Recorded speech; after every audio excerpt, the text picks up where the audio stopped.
Imagine being born into a world with no internet, no smartphones, but growing up to live in a world powered by them. If you're watching this and you were born roughly between 1976 and 1985, this is your story. This is the psychology of Xennials. Hey winners, welcome back to Easy Psych. Today, we're diving deep into the fascinating, often misunderstood, and sometimes contradictory world of a generation often called the Oregon Trail generation, the geriatric millennials, or my personal favorite, Xennials. Who are Xennials? All right, let's paint the scene. There's baby boomers, Gen X, millennials, Gen Z, but nestled right between Gen X and millennials is a little-known bridge group, Xennials, people roughly born between 1976 and 1985. You might not have heard of the term, and that's part of what makes it so fascinating. It didn't come from sociology textbooks or strict academic research. It emerged from magazines, dictionaries, and the collective experience of people who felt like they didn't fit neatly into either Gen X or millennial boxes. Psychologists often talk about identity formation, how life experiences at different ages shape the way we think, behave, and relate to others. For Xennials, identity formation happened during the biggest cultural and technological shift in human history, the transition from an analog world to a fully digital one. A world transitioning, analog to digital. Close your eyes and picture this. Kids playing outside until sunset, Walkmans with cassette tapes, Saturday morning cartoons, dial-up internet that sounded like robots fighting when it connected. That's the world many Xennials grew up in. Then, as teens or young adults, the world changed fast. The internet spread like wildfire. Smartphones replaced flip phones. Social media reshaped how people connect. This dual experience, analog childhood and digital adulthood, fundamentally shaped Xennials psychology. They learned how to thrive in two worlds. Psychologists call this kind of experience a developmental transition, and it's powerful. When your formative years, childhood, and your emerging adulthood fall into radically different cultural contexts, it gives you a unique lens on life. That means your thinking, emotional responses, coping strategies, even your relationships, all reflect this bridge between two eras. The core psychology, why it matters. So, what does this actually mean for the psychology of Xennials? Adaptability. Unlike generations that grew up fully analog or fully digital, Xennials had to adapt twice. They learned to navigate life with no internet, then to master technology as adults. That means learning new systems wasn't intimidating, it was normal. This bred psychological flexibility, the ability to shift perspectives, learn new skills, and adjust to change faster than someone who only experienced one world. In psychological terms, that's a cognitive advantage, a kind of mental agility that helps in work, relationships, and problem solving. Balance between skepticism and optimism. Here's the interesting twist. Xennials didn't just adapt, they internalized two different worldviews. Think about the stereotypes surrounding generations. Gen X is often described as cynical, self-reliant, and skeptical.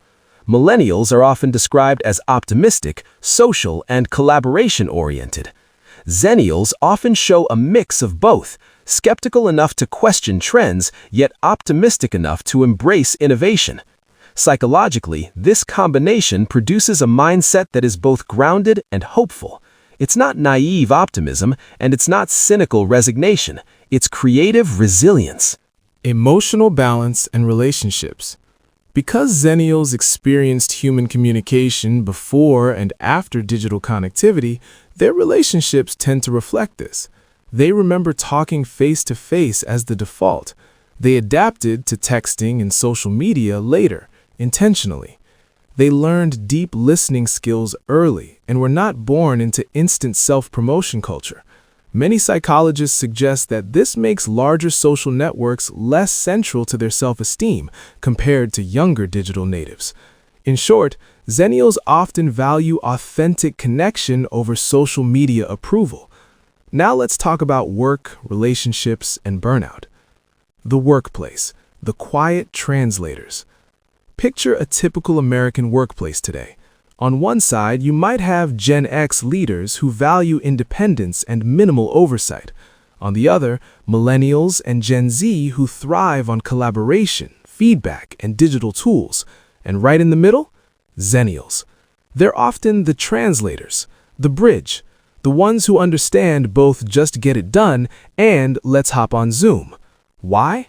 Because they remember life before email overload, but they also mastered Slack, remote work, and digital communication early in their careers. Research on generational workplace trends shows that people shaped by transitional eras tend to develop stronger adaptive leadership skills. They're comfortable with structure, but not rigid, comfortable with tech, but not consumed by it. This often makes Xennials natural managers, even if they don't see themselves that way. Relationships, depth over display. Xennials dated before social media defined attraction. No curated Instagram lives, no dating apps in high school, no seen receipts. Their early relationship models were built on phone calls, hanging out in person, and emotional nuance. Then, suddenly, Facebook, texting, online dating. Because they experienced both, many Xennials tend to value privacy and emotional depth more than public validation. They're less likely to equate attention with intimacy. That doesn't mean they reject technology, but they often use it intentionally rather than compulsively. The hidden cost, the in-between burnout. Here's the part no one talks about. Being the bridge generation is exhausting. Xennials often feel pressure from both directions.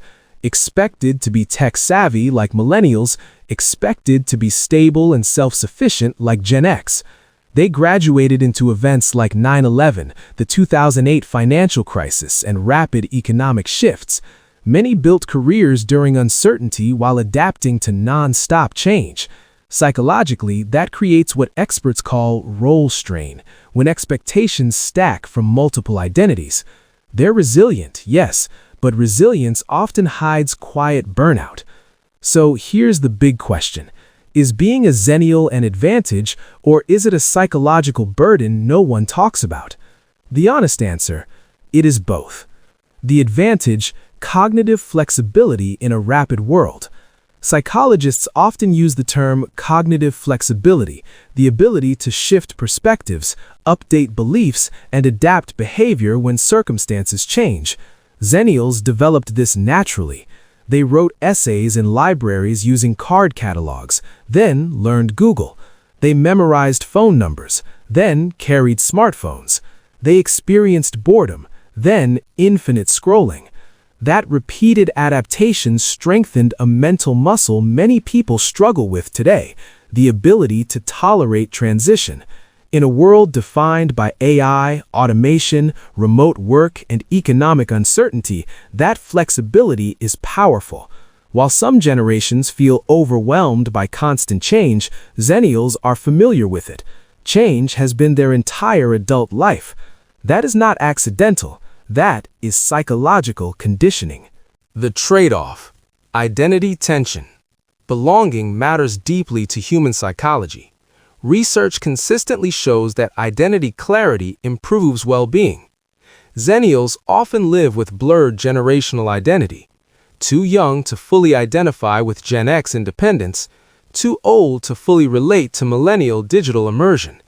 That in-between status can create subtle disconnection. Not dramatic, not obvious, but present. It can show up as feeling culturally out of sync, questioning whether they are behind or ahead, carrying responsibility without recognition. They are the middle child of modern America, and middle children often become peacemakers, but rarely the center of attention. What Xennials teach the rest of us? Xennials prove that identity is not fixed by birth year. It is shaped by transition. They show us you can adapt without losing depth. You can embrace technology without surrendering humanity. You can balance skepticism with hope. In a polarized culture, politically, socially, digitally, that balance is rare and needed. So, if you are a Xennial, do you see your in-between status as a strength or a silent weight?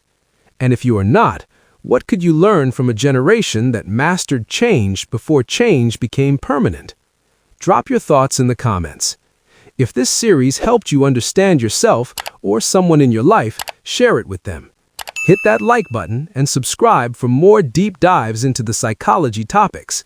Because the more we understand our generational wiring, the better we understand each other. Thanks for watching.